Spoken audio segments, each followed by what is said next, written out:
myself again. Good morning and welcome to NUFC Matters.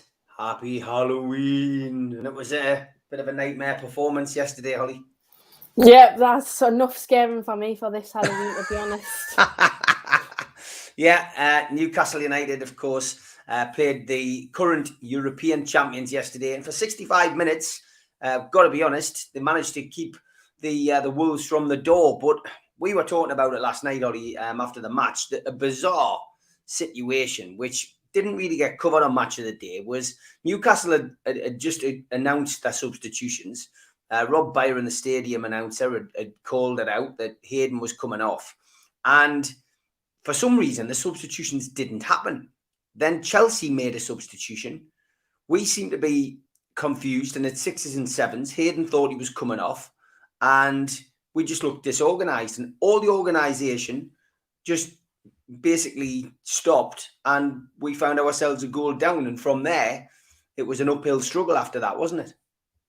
Yeah, typically in Newcastle fashion, undoing all the hard work that we had in the first half. I think a draw from the first half was probably deserved because I thought we did try in the first half, but then ultimately that weird situation with the subs, I'm not sure what that was about still now, but that did lead to that first goal. Of course, Chelsea ended up making their sub before us, and I really don't understand what happened there because the players seemed to be ready to come onto the pitch. But unfortunately, that led to us going a goal down, and then it was just downhill from there, conceded another 2. So ultimately, maybe it could have been a different story if that happened. But I think in the end, Chelsea did end up just showing their class, really, didn't they? They did, yeah. And 2 goals down the left-hand side again, Holly. Yeah, definitely. And I think Alan Saint-Maximin had a very poor game. I think that's one of the poorest games I've seen him play for Newcastle. He was pretty isolated out of the game, to be fair to him, but he didn't do a great deal whatsoever.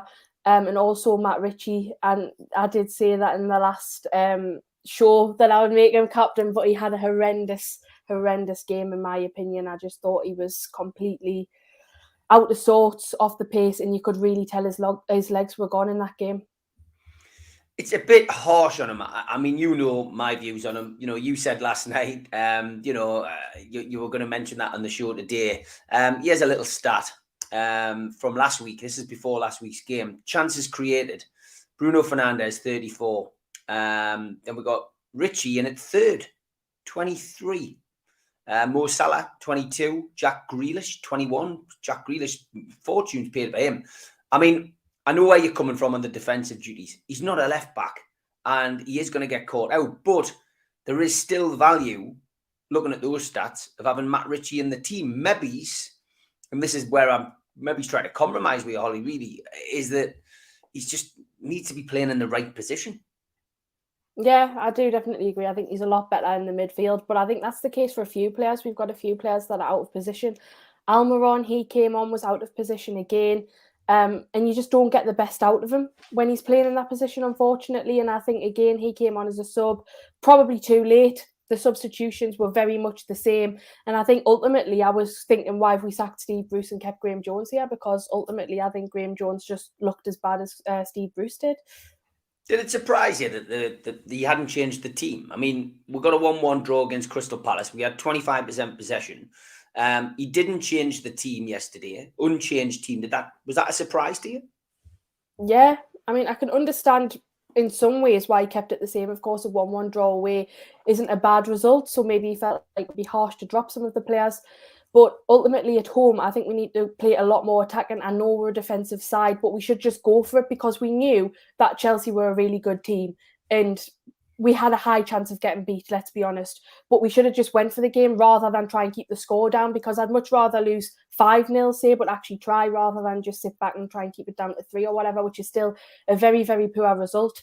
But Graham Jones, I think he definitely should have brought Martin Dubravka back into the side. I know it's rushing him back into things, but Darlow I thought was really bad. And I'm starting to think now, I always thought we were really strong within the goalkeeping situation, but now I'm thinking we're going to have to probably end up signing a goalkeeper, because aside from Martin Dubravka, I think the other goalkeepers are really lacking. And ultimately, if Dubravka does come back into that side and he isn't the player that he was because of his injury, or it takes some time to settle back in, then I think we're going to find ourselves in a bit of a sticky situation.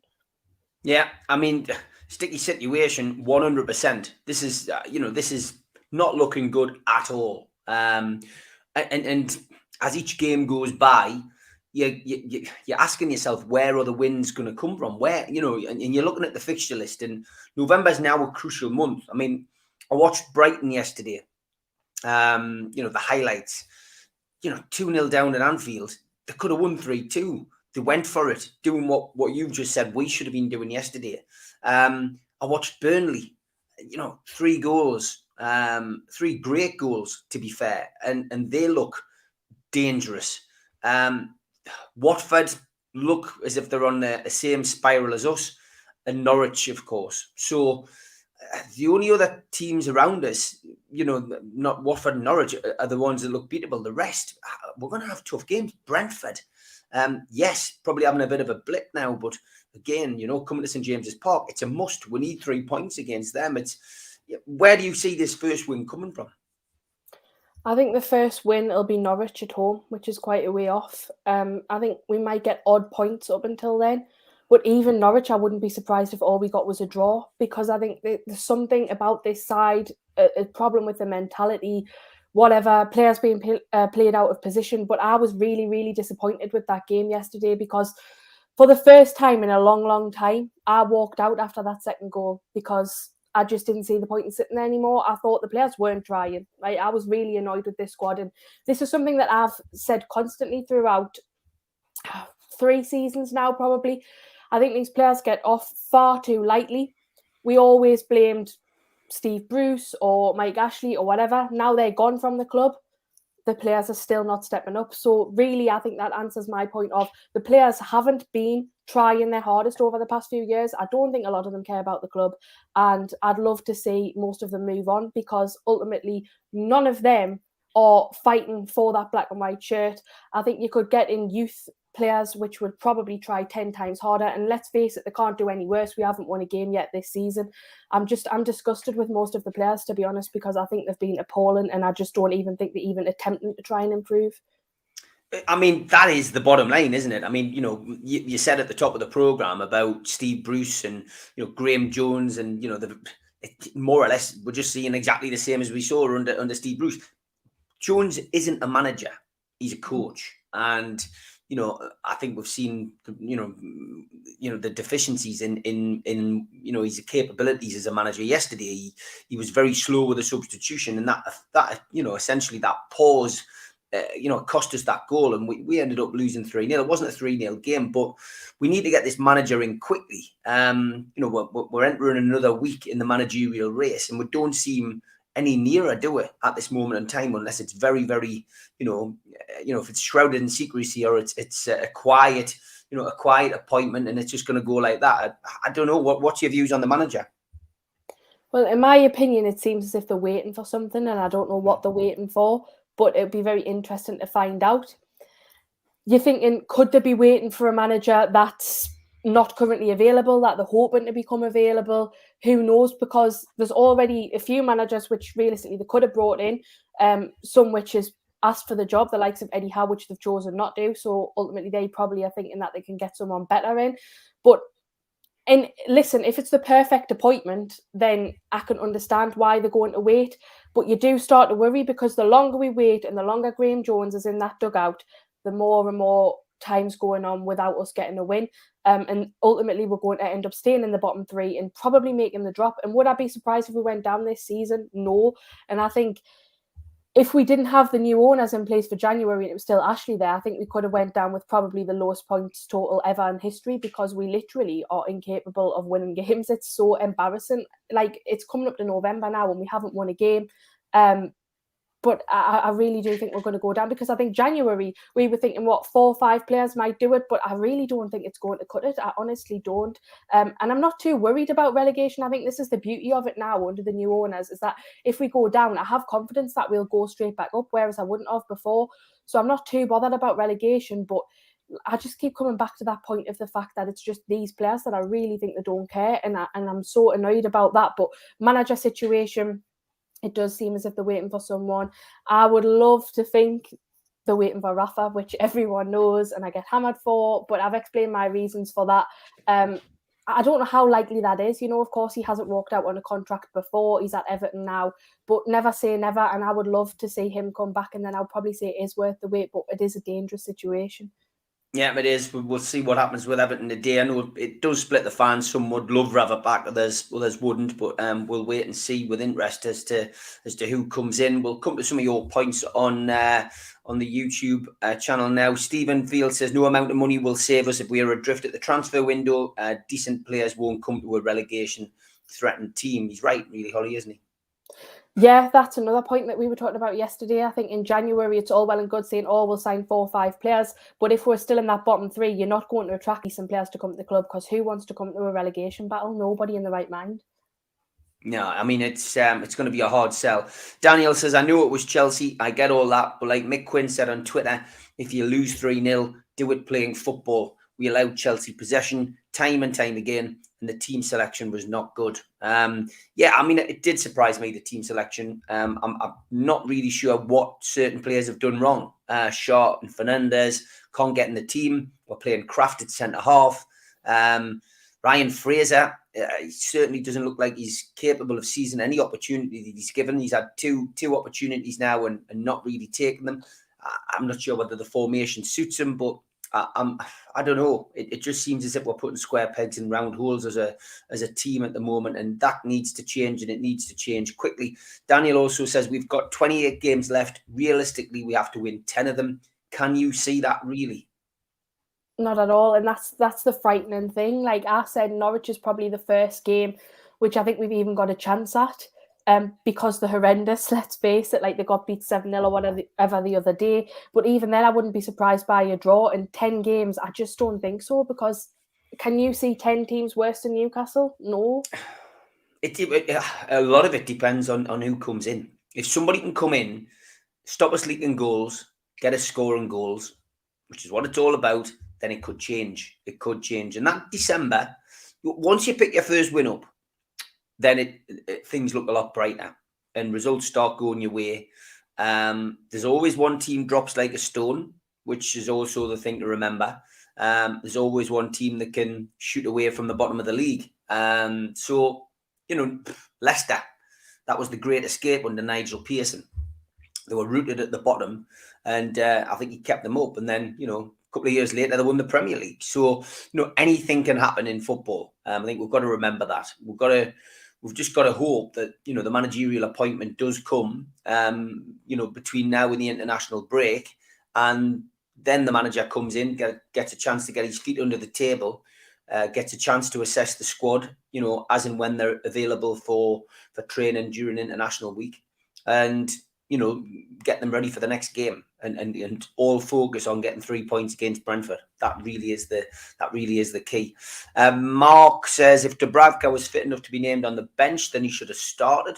Big error by Jones to stick with Darlow, as he has a history of bricking it when Dubravka's on the bench. That's an interesting point. I thought Darlow's kicking was awful yesterday as well.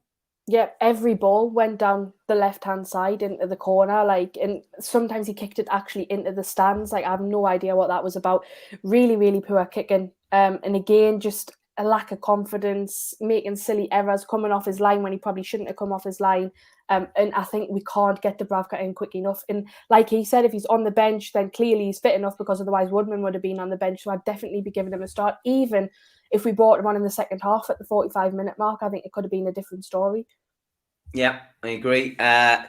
Ginger, he says, still saying Lucien Favre is the only manager who's equipped for the job. What's your takes on that, Holly? He probably wouldn't be one of my top choices. I wouldn't be totally against it, but I thought that in the pre-match talking with Supermac, I thought he made a fantastic point about Frank Lampard. I think he's a good manager. I thought he did well with Chelsea.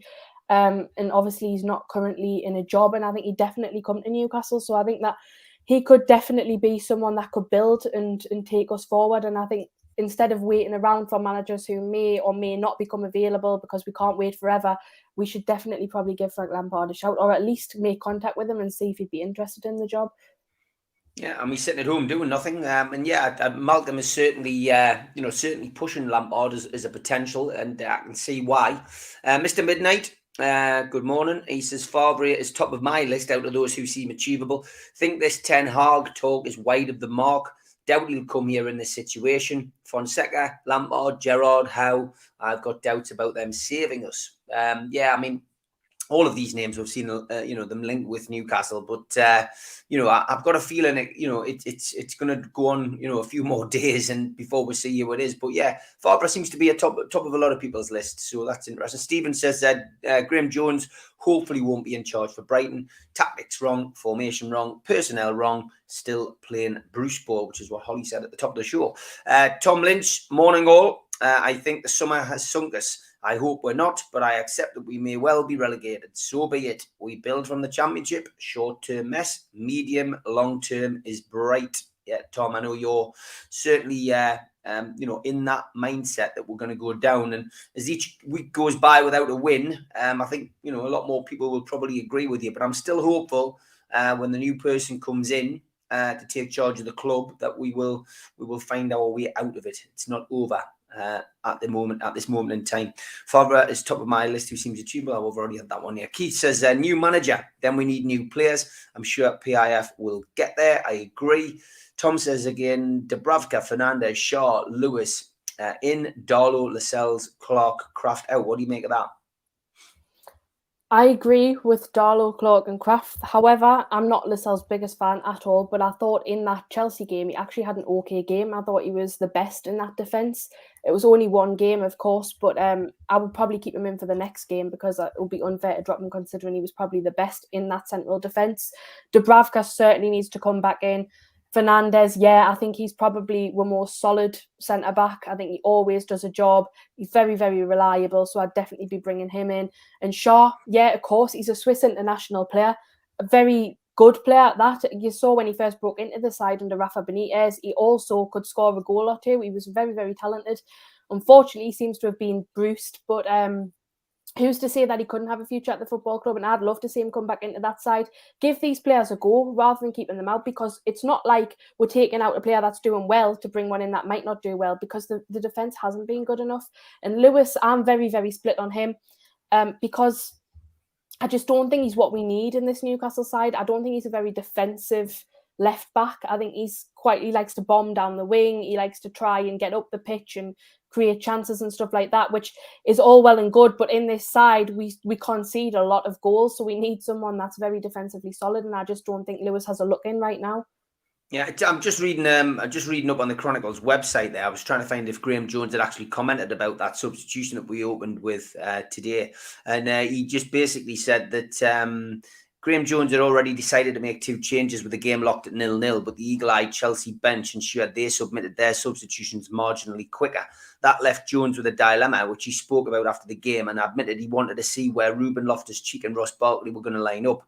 By the time that had happened, Newcastle were a goal down. So ultimately, he's quoted here as well as saying, I saw Tuchel put 2 midfield players on. I prepared my head for him playing 5-3-2. I wanted to see what he did before making the substitutions, because once you've made the subs, you haven't got that flexibility.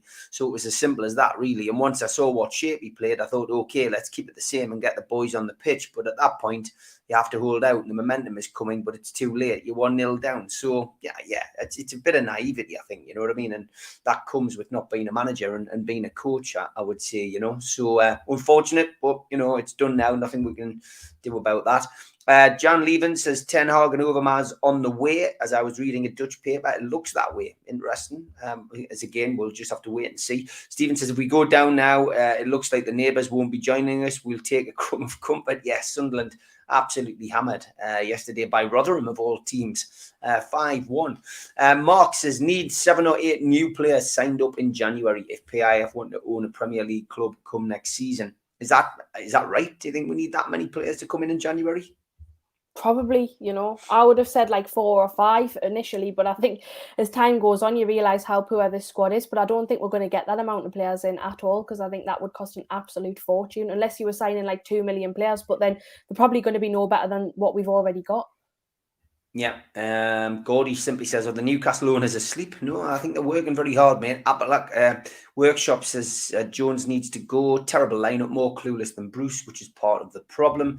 Graham says you can't polish a turd. The team will take time to improve. You are right about that. A lot of these players, as we say, I think Alan Shearer mentioned it on Match of the Day last night, 5 of that team were playing in the Championship, the starting lineup in 2016, 5 years ago. Dave says, Jones said he wanted to see how they were going to line up. Yes, that's just what I found, Dave. Yeah, morning, Julie.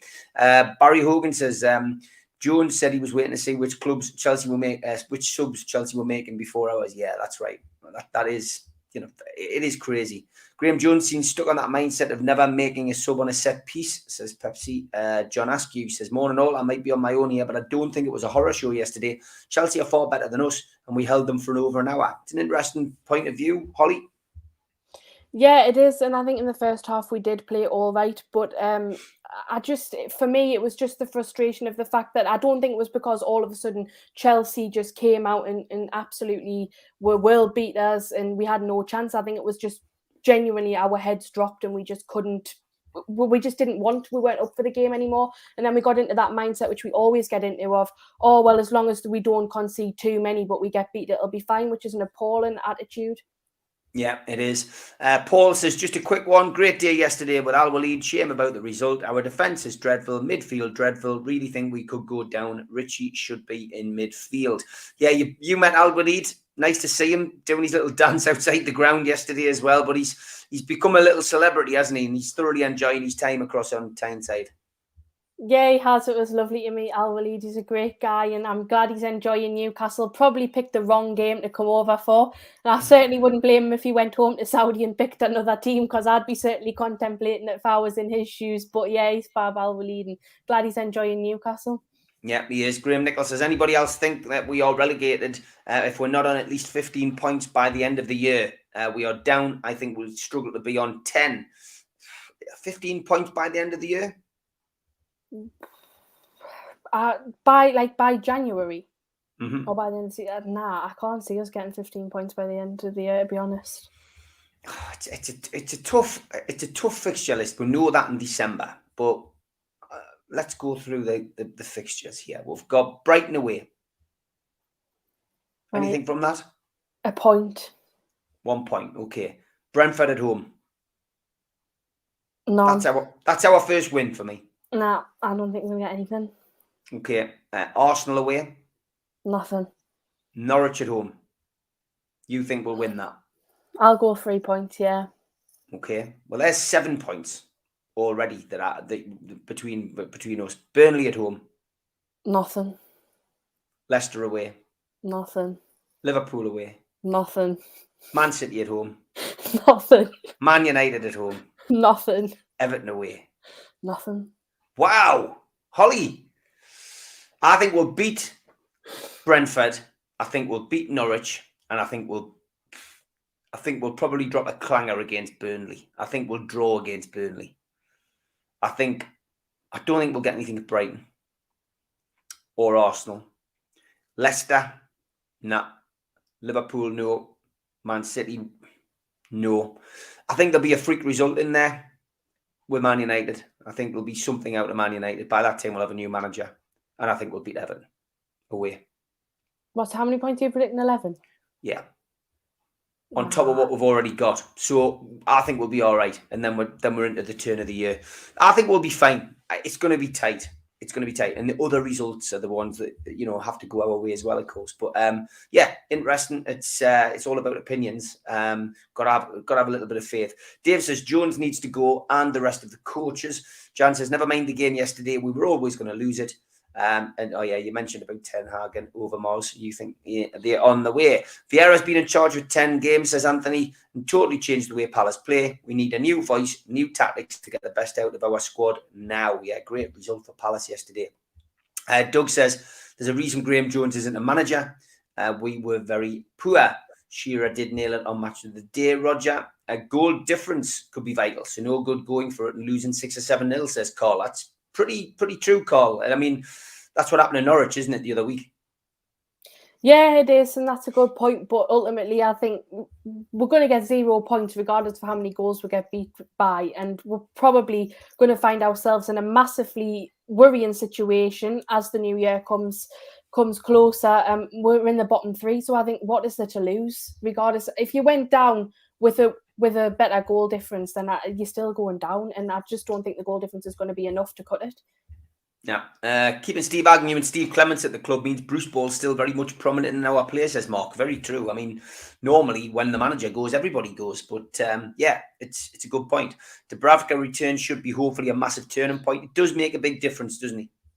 Yeah, he does. It's not just about actually the fact that he's really good at saving goals, obviously, but it's also just the fact that he organises that defence and he's very vocal on the pitch. I think that's something that we really need and something that we miss when Darlow's in the side. 3 upcoming home games must be 9 points. Couldn't agree more, Graham. Kenny says, who's training the goalkeepers at the moment? Because they've gone backwards over the last 18 months. It should still be Simon Smith, I believe. I think he's still in charge of goalkeeper training. So, yeah, I mean, look, Dubravka's a big miss. He is one main man. Tony Finley says, need a manager ASAP, but not Martinez. He can't win anything with a decent team of excellent players. Martinez was in England, of course, but he was down at Wigan. I don't think they'll be going for him. I'll be very surprised if he comes. A lot of people point to the fact that Graham Jones says that, you know, his position is going to be secure if the new man comes in, which is leading a few people to believe that Martinez could be the man who comes to Newcastle. Wait and see. Stephen says, beating Chelsea was a long shot, but we didn't even lay a glove on them. Capitulation from the start. Well, it was from the start of the second half, I would say. We held them for 65 minutes. We kept them at nils for 65 minutes. And I think that was, you know, we just threw everything behind the ball, you know. It was there was a bit more camaraderie and a bit more fitness, you know, which should be a given anyway. But they certainly looked as if they trained for, you know, and worked on a game plan. I mean, you know, the 5 at the back really held firm. But I think, again, Alan Shearer pointed it out on Match of the Day last night. You know, you're simply holding them and then giving the ball straight back to Chelsea. You know, you're clearing your lines and you're putting yourself under pressure. And eventually, when you're playing against world-class players, it's going to tell. And, you know, on the odd occasion that we did get the ball up to Callum Wilson, he's surrounded by world-class defenders. You know what I mean? And he's on his own. And, you know, and the fact that ASM had an off day, like Holly said, meant that there was very little for the centre halves and the goalkeeper to do for Chelsea. And, you know, they probably hung their strips back up on the peg and they probably don't need to be washed. You know what I mean? The very little work to do for the guys in Chelsea's back line yesterday. Going to Arsenal away on the 27th of November. What a state we will be in by then. I know, Tom, yeah, we're all looking forward to that. We ordered our tickets as well. John says, we never laid a glove on them, just rolled over. Should have had a cup mentality and made it messy. The movement from midfield was pathetic. Cannot disagree at all, John. Graham says, I'd love to see Ten Hag and Overmars come, but why would they leave Ajax to join us despite the new owners? Money talks, I think, is what I would say to that. Roger says, Holly, I too hope we'll get 3 off Norwich, but that's the kind of game where we give a stuttering team the points. Hope the hell I'm wrong. Yeah, things have got to change. It's as simple as that. Big shout out to our sponsors, as always, Spider VPN. For all your internet security, Google Spider VPN. They come up at the top of the search list, and they are the boys to trust. They can protect your passwords, your photographs, and everything on your computer. Google Spider VPN. Big thank you to them for the sponsorship.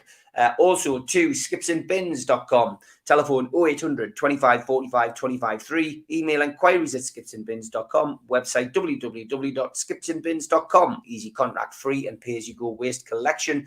And he is ready for Halloween tonight.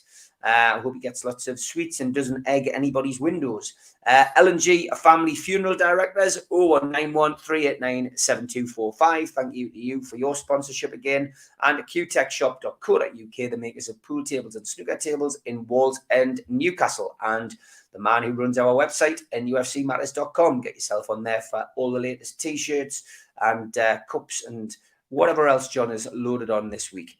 Also, thanks to Jab Signature. You can find their website at www.jabsignature.co.uk. Their new range is now available. Well worth a look. Great tracksuits and leisure wear, gym wear. Get yourself onto jabsignature.co.uk. If you're a first-time visitor to the channel, please subscribe. Hit the Newcastle Legends logo in the bottom right-hand corner, and you can subscribe for free. We do 7 shows a week. Hit the thumb up to like this particular video. It does help us. And click share to share it to your social media. Drop into the comments box to speak to like-minded Newcastle fans or to post a question on the screen. If you want to donate to the channel, then please become a member. It's the best way to do it. We do all of our shows for free, and it's a nice little chip in for the Christmas party where the drinks are on me for all the NUFC Matters staff, including Holly, who drinks copious amounts of brown ale, as we all know. NUFC Matters Christmas night is in aid of the food bank, and that is November the 19th, 7 o'clock start, £12 a ticket, and Gibbo and Supermac will be doing a chat. And Holly's new favourite, the Geordie singer, will be up doing his routine, which he did at the Gavin Peacock, and Holly was bopping along with her dad. Thoroughly enjoyed all the songs, and she's looking forward to the next away trip in the car when we'll be listening to that CD along with Jimmy Neal, where we'll be singing along to Big River for 3 hours. Won't we, Holly? I've told you, Steve, you're not invited. And also Peter Beardsley, 26th of November at the Irish Centre as well. Tickets for that are £15. All tickets are available from newcastlelegends.com. Click shop to buy the tickets. And there's a food bank event on with Supermac and me at Bobix.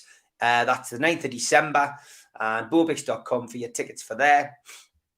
Don't forget as well, you can also donate to the food bank 365 days a year at nufcfansfoodbank.co.uk. Just click on that website and you can make a donation into the virtual bucket. And the same website for the trainers, the Peter Beardsley trainers, custom made by I Am The Renovation. Tickets for the raffle are £1, and you just go to that website and the winner will be drawn at the Peter Beardsley night. For those of you who are interested in true crime interviews that I do, there was a great one last night, Mafia Tales, Life with Gotties, and that was with Jimmy A-Light. It's an hour long, great interview, thoroughly enjoyed interviewing Jimmy. He had a life of crime, turned it round, he's part of the notorious Gambino family, and eventually became a stockbroker. So have a look on there. It's on the playlist. Well worth a look. The stats on Match of the Day. I did manage to get a screen grab of these, Holly. That's where we're at the moment. Premier League this season. Look at that. Don't know whether you saw that. Shots on target, 31. Premier League rank, 18th. Shots faced, 163. Premier League rank, 20th. Shots on target faced, 53. Premier League rank and 19th. Expected goals 9, 18th in that. Expected goals against 20. Premier League rank 20. Goals conceded 23, and we're bottom of the table for that. That's damning statistics at the minute. Definitely. That doesn't surprise me at all that we're bottom of the league for goals conceded, because we can see how many goals we're conceding every week. I don't think, have we had one game this season where we haven't conceded? I think we might got a 0-0 at some point. I can't even remember. But yeah, we concede far too much, and that comes down to the defence. But then we do have better defenders on the bench than what we have on the pitch. So it begs the question. This is a question that I've asked myself a lot. Does Graham Jones have just as many issues with the players as Steve Bruce did? I think there's a lot of upset off that pitch with him, and I think that's why he needs to go, because I think there's some toxicity there that just needs to be cleared and a clean slate started from the football club.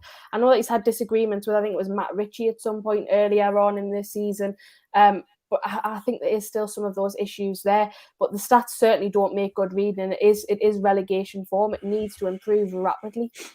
Yeah, unpopular opinion, says Peps, but is ASM a luxury we can't afford right now? Someone like Gale or even Joe Linton would have had a much better go in this side. What's your thoughts on that?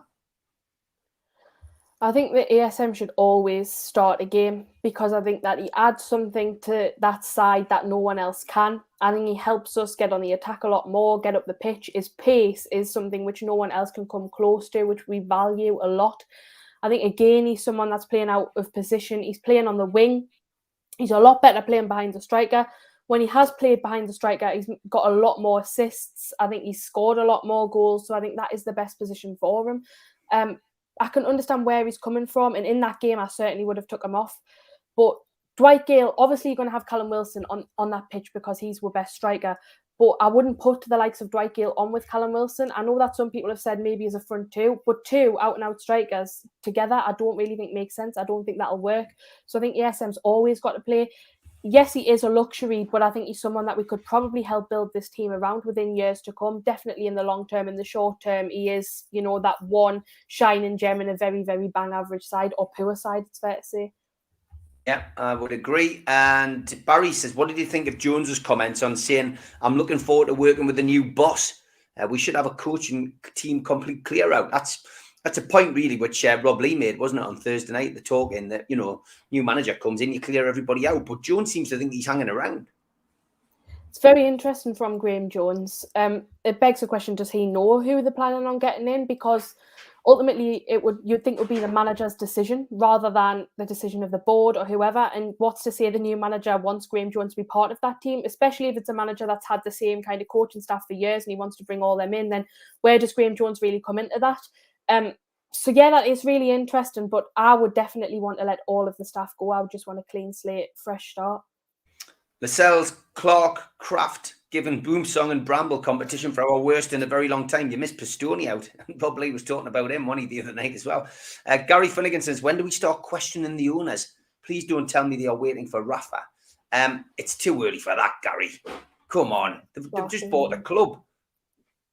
Yeah, I would say, honestly, like, give them a few seasons, to be honest, before you start judging them too much. I think January you'll start to judge a little bit based on what they do in the January window, but I think like 2 or 3 seasons is fair to actually start proper judging them. Yeah, honestly, we should just be still celebrating the fact that happens. I mean, 100%. People like Tom Lynch, he's more or less accepting we're going down, and we're going to be the richest team in the championship. But if we've got to go down to come back, it's so be it. These are our new owners now, and you've got to trust them. Got to put your trust in them. We haven't had a transfer window yet. It's too early to start judging them, and that kind of knee-jerk reaction, I just think would be crazy. It's all about opinions, though. And we'll welcome all opinions on here.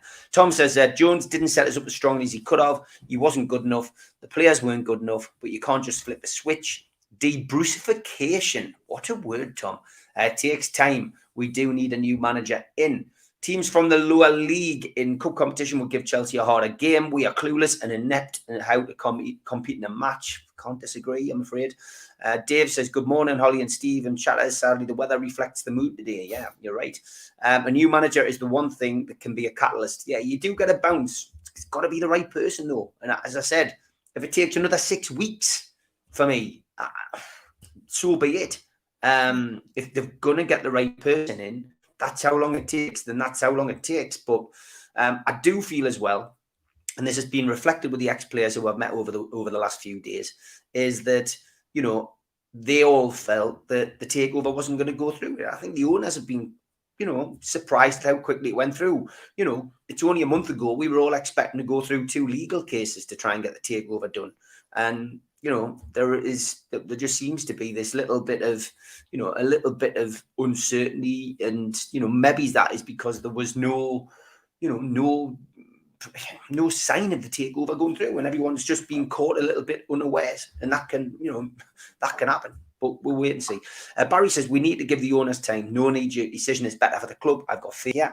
Darren says Alan Shearer was spot on last night. 5 players played yesterday who played in the championship. Yeah, I said that earlier on. David Reed says if we've got up to 200 million to spend in January, do it. I say appoint a manager this week to get the right players in. I did see you leave the stadium yesterday, David, and you weren't very happy. Graham Nichols says Rafa won't quit Everton job, so no point in thinking that. Loses his next 2 games. The Everton bosses may act. They might well be looking at that situation. Does financial fair play not slam us if we go down for the rebuild? Good question. I don't know.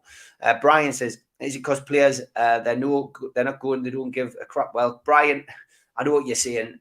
Some of the players do though. I just think unfortunately they're 5 years older. They're not getting any younger. And like Tom used the word de-brucification. They've all been bruised. They need to go kick up the backside and a bit of a rejig. And players need to be playing in the positions that they're strongest in. It looks like the players aren't bothered about relegation too, says Doug. Yeah, I do agree. I agree. And I'm not bothered about relegation. I'm very much of the same mindset as those who think if we go down, then in the long term, it's still going to be fine. So just deal with it, get promoted, and then we can worry about that at a later date. But I think a lot of these players will have to go. Speaking of the midfield, though, I thought Sean Longstaff was the best in that midfield. And I know a lot of people really slated him in that game. And that's a very controversial opinion. But I thought Sean Longstaff had a good game. Yeah, I mean, it was his birthday yesterday. I'm sure he was commiserating last night rather than celebrating as a Newcastle fan himself. But yeah, it's hit and miss. I don't think Longstaff and Hayden works in the middle. I don't think it's a good partnership. And the reason being that they're very similar and there's a lack of creativity. But I can't stand Shelvey. And I don't want to see Shelvey in the team. But, he comes on and he just plays World Cup balls. And sometimes they work, and most of the time they don't. We need somebody creative in the midfield. Dan says, I think a supporter needs to go in the dressing room and give them a team talk. Tell them they're playing with a shirt and to earn their wages, as there is plenty of players who would like to play. Great shout, Danny. Put yourself forward, mate. I think they could do with that. They need somebody going in there to give them a bit of a rattle.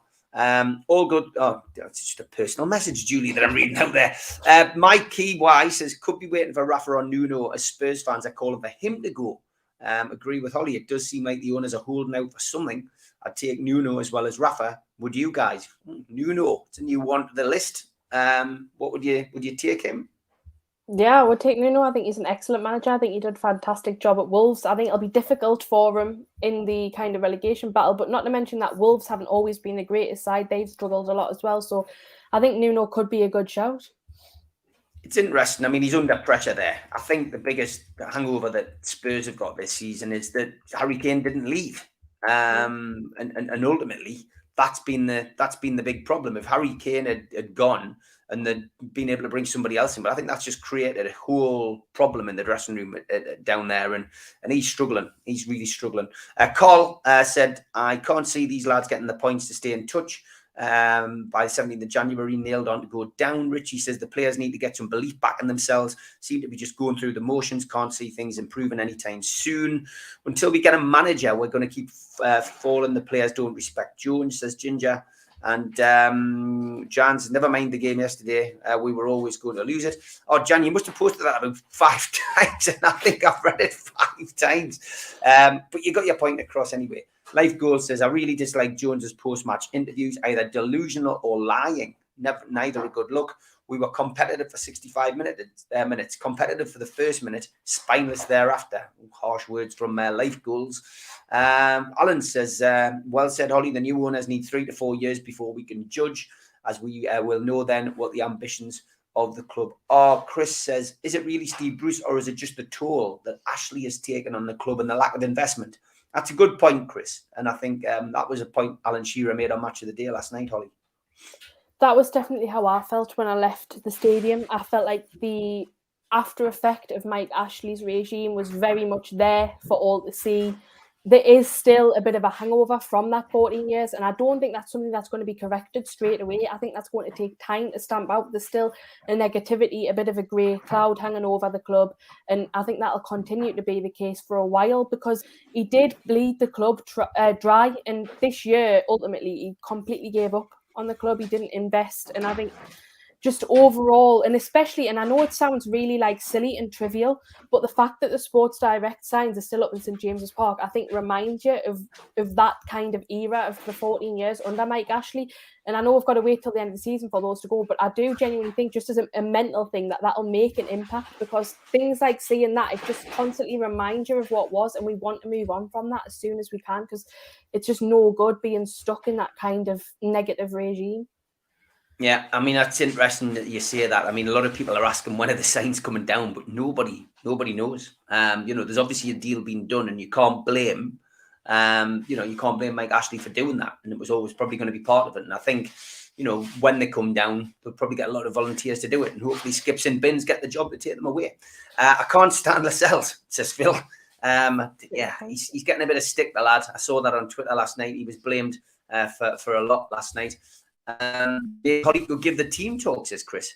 Up for that? Well, happily, but I think I'd upset a few players. Matt Ritchie as well. I think you'd upset Matt. Stu says, I can't stand 95% of our current squad. Do you know what, Stu? I feel exactly the same, to be honest. Stu, I was expecting a Jones out there. I've got to be honest. Give him time. Maggot Drowner says, longest is junk like slow. Carlton Palmer. What does that mean? Longstaff. Must be Longstaff. Longstaff. Yeah, must be a typo. Mark says, Nuno is not good enough. I don't know. Like, again, he wouldn't be my number one choice, but I think he could do an all right job. I thought he did really, really well at Wolves. Spurs, not so great, but Spurs are in a bit of a financial mess with the new stadium and being in debt, and they can't really sign a lot of players. Of course, Harry Kane, their star man, wants to leave. So I think there's a lot of issues at Spurs that lie deeper than just Nuno. I'm afraid I've shed no tears for Spurs after their part in trying to block the takeover. Same. Life Goal says, Sean Longstaff runs like a man in wellies who's had 4 days at a muddy festival. It's an interesting way of describing it. Part of a painfully slow squad with moribund players like Shelby, Ritchie, Kraft, Hayden, Clark and Fernandez. Yeah, but they're all getting older. I still reckon you play Ritchie centre mid or just in front of the back four. And there's a holding player who can spray the ball around. And it's already there. The stats I put up earlier on.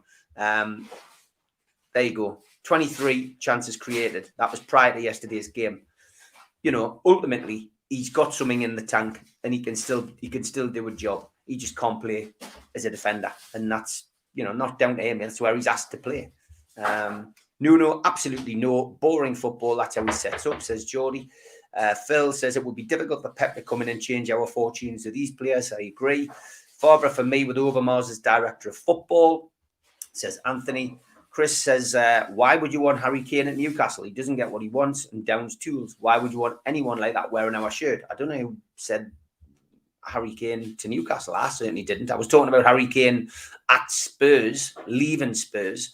I think the fact that he didn't leave Spurs is the reason that, as you say, he's down tools. Davey says ASM would last 5 minutes under Rafa Benitez. As much as I like St. Maximin, I would agree. He doesn't like people who shirk responsibilities. And there's a bit of that in ASM's game, which comes back to the point that somebody made earlier, saying that he's a bit of a luxury player. And sometimes you can't afford to carry luxury players when you're down at the bottom. Why Darlow yesterday? He had a shocker and set the tone for the way we played, says Tim. Yeah, I think we agreed on that, Holly, didn't we? Yeah. Brian says relegation would give the Premier League a great pleasure, but in the words of Arnie, we'll be back. Barry says, Steve, how do you think Amanda would have felt seeing fans walk out before the end? I think it's something which they would have expected, in the sense that, you know, they know that it's a tough job. They know what they walked into. It's not ideal. You would like to have a takeover to go through during the close season in the summer and to be able to prepare, but I haven't had that opportunity. So yeah, it's not a good look, but you know, it's something which will get better in time, isn't it, Ollie? I think. Yeah, but I think what people have to remember about the fans walking out yesterday, I hardly ever walk out, but I did yesterday, and that was nothing to do with the new owners. I didn't blame them at all. It was because of the players on the pitch, because I didn't feel as though they were trying in that game, and I thought, I'm not going to sit here and support this team for another 20 odd minutes, however long was left of the match, when they're not even giving it a go. I was just disgusted with the players. It was nothing to do with the new owners, and I don't think they should feel like any responsibility for fans leaving. I think it should be the people on the pitch, and I think they should reflect that in their next game and really step up to the mark. Happy birthday to Dave. Julie says, could you wish Dave a happy birthday for today, please? He's always watching the shows in the background. Happy birthday, Dave. Hope you have a good day. Happy birthday, Dave. John Mole says, until a new manager comes in and shakes things up, we will be talking the same talk until the cows come home. Yeah, John, I mean, yeah, there's no doubt about it. The new man needs to be in place, and the sooner the better. But like we said at the start, just hopefully they are taking the time to get that right person in, and it will happen soon. Something about Lampard and nepotism. That's what Mike Ashley used to do. Doug Hall says, you're right, Holly, these signs are really annoying. What's up with Fernandez, our best defender by far? Interesting article by Miles Starfall on the Shields Gazette website. Tells you exactly why he's not playing Fernandez. And if I can find it whilst you're on air, here we go. It is bizarre, a little bit bizarre. He clearly doesn't rate him, but I'm just getting there. There we go. It's on the Shields Gazette website. The 32-year-old who signed a 2-year contract, a new 2-year contract in the summer, also sat out last weekend's 1-1 draw against Crystal Palace. Asked about Fernandez's omission from his 20-man matchday squad, Jones said, Fernandez wasn't on the bench at Crystal Palace either. And I really like Freddie as a defender, but I don't see any value in putting him on the bench. If you're winning, you're not going to put him on. If you're losing, you're not going to put him on. Freddie needs to start or not. So it's the same reason I left him out at Palace. It's the same reason the boys did well. So I don't know. He just clearly doesn't rate him, does he, Ollie? Clearly not, which I don't understand, because you're putting Emil Kraft in centre-back rather than Fernandez, and I think Fernandez is great. I mean, for the past few seasons, he's practically played every game. He's a really, really good defender. It's a strange point as well, because I would argue that, say, for example, if we were like hanging on to a 1-1 draw or something in the latter stages of the game, I would definitely bring Fernandez on to try and just tighten that defence and keep the goals out. Obvious, all these managers are turning us down. Get Keegan in short term. He's the only one I can see doing it on a temporary basis. I don't think that's right. No, I don't think so. And I think Keegan's a legend, but I think he's too old now to come back into management, unfortunately. Keegan or Shearer is an ambassador, 100%. Rob Lee said that the other night, didn't he? He thinks Shearer should be a conduit to the board and helping them make the decisions. He says either Keegan or Shearer are the only people who could do that. Yeah, definitely. Well, I don't think they're the only people that could do that. I think there's quite a few ex-players that would represent the club very well, but I think someone like Alan Shearer would be good, purely based on the fact that I think, well, obviously he had a 10-year spell at the club. He's a Geordie at heart. He's from the region. He really understands what it means. He's a fan. Of course, he's got a big job, working with Match of the Day and stuff like that, so it would be hard to get him. But I think there's many players that you could look at who really care about the club and would do a fantastic job. And I think the likes of probably like Warren Barton, even Rob Lees, I think all of those players could do a good job. I think there's a big list of players there you could look into. Yeah, Ginger's asking why are we blaming Mike Ashley? He didn't invest. Ginger, he didn't invest. His net spend was, was something like minus 2 million or something over the course of the 14 years. He simply promoted his sports brand globally using our football club. It's as simple as that. That's why he gets a lot of stick. Barry says it's one of the papers this morning that Ashley has agreed that the signs will stay at the end of the season unless PIF pay him compensation. Get it paid, he says. We are certainly going down, I'm afraid, says Derek. Barcelona, 37,000 for having a mediocre team. They're ungrateful, he says. I said Jones out when I joined this morning, Steve says, Stu, I must have missed it, mate. Harry Kane coming to us in January, Steve and Ollie, as I keep putting this point on Spurs podcasts and it winds them up no end. Would you buy Winks and Dele Alli from Spurs in January, Ollie? Probably not Harry Winks. Dele Alli I would probably sign. I think he's a good player. Okay, Lascelles isn't a good defender. I was hoping he would step up to the plate, but sadly he can't. I think we've discussed that before, but I would say the same. He's not a captain. Certainly doesn't lead by example on the pitch. And yeah, it's not going well for him at the moment. No, it's not. I think for probably 2 seasons now, he's been very, very poor as a defender. Certainly as a captain. I thought that against Chelsea was actually the best defender on the pitch, like I mentioned earlier. But ultimately, he only has one good game probably in every 10, which isn't good enough to be starting every game. Yeah. Would you take Dembele, says Tom? Yeah, I would take Dembele. Only player worth his salt yesterday was Manquillo. He played well with no help from midfield. Yeah, he had a decent game. I think he had our only shot on target as well. Straight at the keeper, unfortunately. Derek says Ashley's last 2 fingers salute to us. Awful squad, no passion and no pride. Suggestion of Aaron Ramsey, Van der Beek, Cody, Tarkowski, and Vajovic. I think Cody and Tarkowski, I think, will come. I think regardless of what position we're in. Aaron Ramsey, been linked with Newcastle before. Like Jesse Lingard, we all know that's a potential. But I guess it depends where we are. When it comes to the January, the January transfer window opening. 1981 says I'd give Elliot Anderson a go. Maybe not start, but at least 30 minutes. I would definitely give Anderson a go. I've wanted that to be the case all season. I thought he did really well in pre-season. Fair enough if it was like a lower caliber of opposition, but I would certainly give him a go because I think the defence, even on the bench, like he said, 30 minutes would be a fantastic option because we don't have a lot of great defenders. Yeah. Fabian Shaw is our new Al Bear, not even getting on as a sub, says Jamie. Hope you're well, Jamie, mate.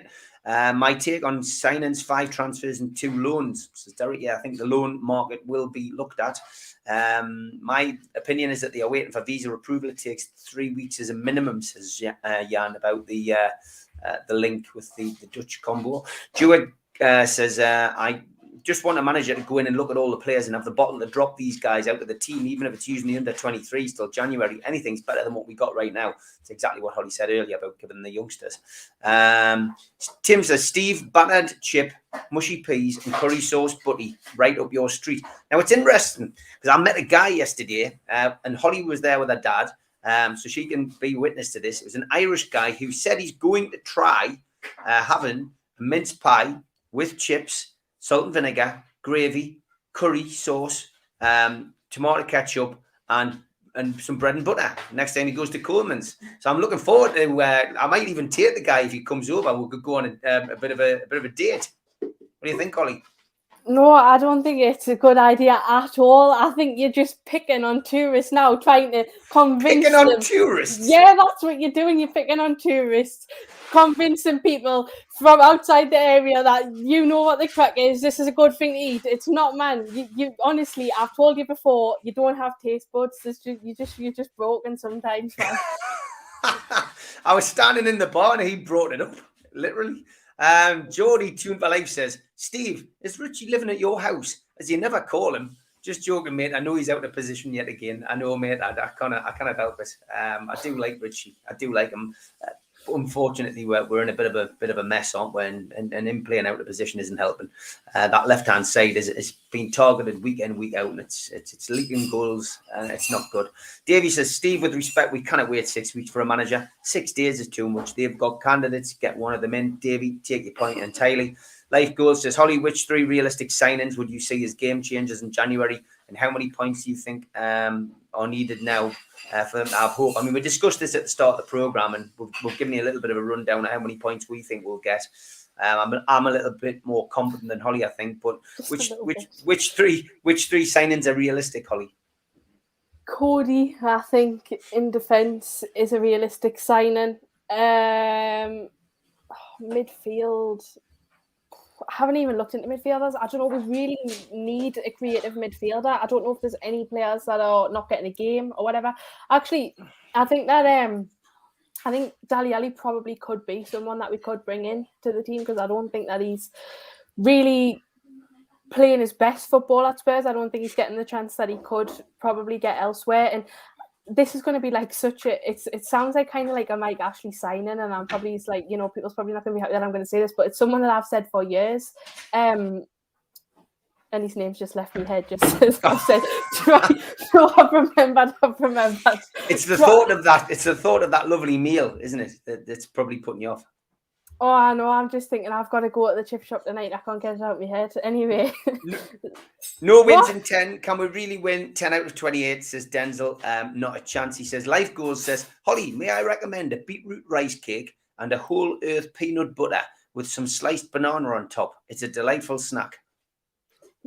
Oh my God. No, it's not. But coming back to the thing that you said yesterday, crackers with bloody Marmite and cheese, like, what's that about? Yeah, crackers. Crackers with you've got to have a bit of butter on, some Marmite and a bit of cheese, thinly sliced, mild mature cheddar. Yeah. Well, who's doing it? Tom Dixon says, Holly, do you still watch Coronation Street? I haven't watched it since, no, and I'm not planning on watching it, but no doubt you'll convince us that it's a good idea. Well, I didn't convince you to watch that, but good news, Holly. A new show I'm going to get you to watch. Doctor Who. Doctor Who? Now, Doctor Who's back on tonight. It's a great series, science fiction series. It's gone on for many years. And basically, it's about this character who's a Time Lord who travels in a TARDIS backwards and forwards to different places and has lots of adventures. And every now and then, the Doctor regenerates. So basically, he becomes a different person. So there's been lots of people over the years who have played the Doctor. Now, the Doctor's a woman at the moment. That's her there in the centre of the programme. But it starts tonight. So have you ever watched Doctor Who, Holly? Yeah, I have, and it's rubbish again. Like, I'm sorry, but to be honest, this is going to sound harsh. You're the last person on earth I'd come to for TV advice. Like, every single thing you watch is horrendous. I just don't know how it's that possible for a person to have such bad TV taste. Oh, and he's joined us, Dublin Magpie, who met us yesterday. And there he is. He's the man who said he's going to try that meal. And we ended up having a good night out. He came out with us last night. Sugar on toast, Holly, was his suggestion. Remember that? Yeah, I do remember that. Again, it's not happening. Like, no, none of this stuff. It's appalling. But what I really want to know is, have you started learning the words of Jimmy Nail songs yet? Yes, don't worry. I'll be word perfect. Me and your dad will be sitting in the front of the car like this. On my way to Leicester. Chris Duffield says tuna, beans, cheese on toast with cheese on top and some ketchup. Oh my God, it's getting worse. That's worse than your chip shop supper. I'm going to say it. See, there's lots of people have got these things. Time for a Steve and Holly recipe book, says John Justice Allen. I need to learn to cook. As long first. as Steve doesn't contribute to it, then it's fine. I think Donna love that. We'll have to start doing it. My mate Singe did it over lockdown. He couldn't cook and he learned to cook and he did a different meal each week. And then he's done a cookbook. I'll have to find the details of it and stick the link up. Butter on crackers all day. Must be Lurpak, says Stu. Derek says, I want the unwashed promoted so we can stuff them home and away. That's if we go down. Holly, take no notice of these food perverts. That's the only word I can think of, says Geordie. Holly, do you watch TV, says Dave? Sometimes, but not that often, to be honest, because there's that much rubbish on there. But I certainly don't watch any soaps or any whatever else rubbish that we're watching. What's the other stuff that you were saying that's good? Reality TV, soaps and reality TV. That's what I don't like. Well, yeah, I mean, I like a few dramas and stuff. To be fair, I'm not just into that stuff. I mean, The Jungle. You must watch The Jungle, do you? Sometimes it's a bit overdone, though. Yeah. Just got some news here about Kieran Dyer. He's I didn't know about this until somebody put it on the comments. Just seen the news on Dyer. Hope he gets well soon. Just for those who don't know what that's about, he needs a liver transplant. He's been diagnosed with a rare disease. He had a collapsed lung while filming SAS Celebrity, which was on Channel 4. So yeah, he's got a rare disease and he needs to have a transplant. So best wishes to him. Hope he gets well soon. Miguel Mourinho, I agree, get him back. Yeah, he was all right. Didn't really seem to settle in Newcastle, sadly. Does Holly have pineapple on her pizza? I'm gonna get hammered here, but yeah, I do. Do you? Oh, I always take it off. I have ham and I'll have a ham and mushroom and I'll get jalapenos on it instead. Stu's not a Doctor Who fan. Doctor Who was great. Didn't know it was back on tonight. See, Graham, you get all the updates on here. Julie says Steve Wraith and Holly on Gogglebox. I think we spend the whole time arguing over what to watch. John says you can't diss the Doctor. Holly, what you do like Doctor Who? Oh my word. Doctor Who is class, says Ginger. It's on tonight. Get tuned in. The Daleks, if they're in it, it's always my favourite. Doctor Who's class, yeah. Stu says 3 players, Cody, James, Ward-Prowse and Calvin Phillips. Good shout. I love Ward-Prowse. Take all 3 of them. Sugar on toast, someone offered me that once. They were insulted when I rejected it. KFC or bust, says Pepsi. Holly, when it's pancake day, what do you have on your pancakes? Nutella and strawberries. All right, okay. I have sugar, ice cream and syrup. That's not that bad. Ah, good. I'll let you off for that one. Get in. 3 tins, chicken soup, tuna and sweet corn, says Graham. French toast with a little honey on, says Tony Turner. Tom says mushy peas, raspberry jam, peanut butter and chip sandwich. Yum, yum. He said, no, I'm only joking. Thank God. You need a ring of pineapple on a cheeseburger, says Dublin Magpie. Not on a cheeseburger, but I do like gherkins on a burger. Yeah, I do. Yeah, Jamie says, I thought Dyer looked very yellow, especially his eyes when he was on TV recently. That'll be why. Haddock and chips only, salt and vinegar, that's the only way. Holly, do you watch The Masked Singer, says Tom? I have watched it before, but again, I'm just not a fan. I don't like it. I don't know what I like to watch on the telly, to be honest. I think I just complain about more stuff. Tony, we're finishing off now. He says, butter on a digestive biscuit is nice. Oh my God, no. It's like, oh my God, right? People that dip their chips in McDonald's chips in a vanilla milkshake. What's that about? Yeah, my God. You see, I'm not that bad. No. Are you sure our defenders aren't Daleks? Play like tins of milk on occasions, mate, I think. Did Andrew Cole have similar issues to Kieran Dyer? He definitely had something. Holly, we've overrun. It's dinner time. We've got to get out. And I think I'm going to go meet Alwali today as well. So I will pass on your best and look forward to seeing you again next week. Take care, Holly. You too. Bye.